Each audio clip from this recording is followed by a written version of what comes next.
We begin in Syria, where after years of war, a ceasefire is in place in Aleppo. Rebel fighters have agreed to leave, and Russia says military operations have come to an end. The agreement allows civilians and all rebel fighters to evacuate and follows reports of human rights violations by Syrian forces. But the deal is temporary and will expire on Wednesday night. It was brokered by Russia, which supports the regime, and Turkey, which backs the opposition. But it came after an onslaught described by the UN as a complete meltdown of humanity. Let's go straight to TRT World's Ediz Tiyansan, who is in Gaziantep on the Turkey-Syria border. So, Ediz, bring us up to date. What is the very latest on these evacuations? Well, at least so far we have seen a cessation of hostilities that went into effect late Tuesday night. So for now, there's still quiet in that area, a rare scene of calm, really, something that residents haven't seen in a long time.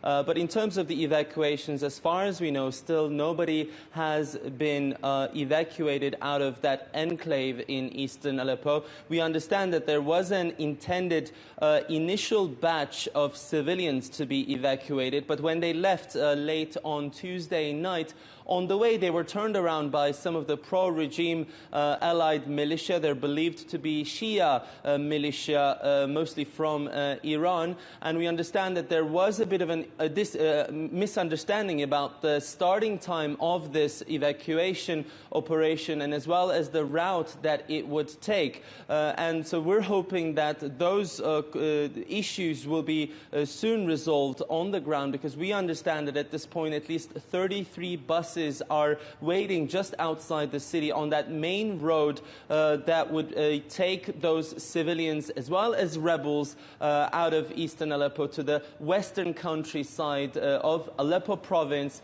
and the further Idlib province. Now remember, the few thousands of rebels, all of them will be also included in this deal, but they can only take along their small arms with them. But the number of civilians is obviously a lot greater. We're talking about closer to 100,000 civilians. So it is going to be a daunting task. As you said, they pretty much have 24 hours to make this happen. And as you know, because the situation is so volatile, there will be scores of buses shipping thousands of civilians just on Wednesday.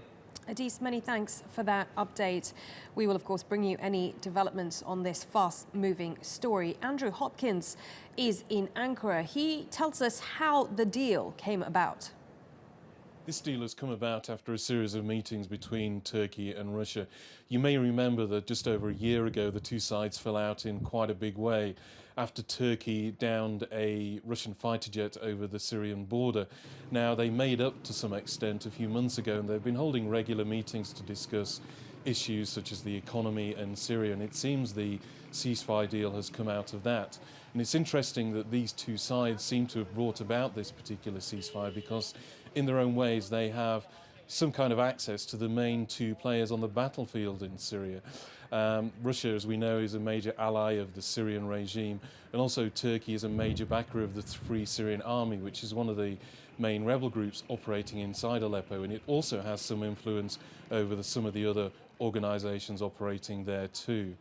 Now, there's no word yet as to whether there's going to be an international effort to get aid into these people who either stay in Aleppo or leave for the countryside nearby. But we know of some activities going on inside Turkey already. The Turkish Deputy Prime Minister Mehmet Şimşek, he's tweeted that the government is preparing a tent city to accommodate 80,000 people. The Turkish Red Crescent says it's making preparations to look after 55,000, and the IHH, another group that's based in Turkey, it's putting together an aid convoy.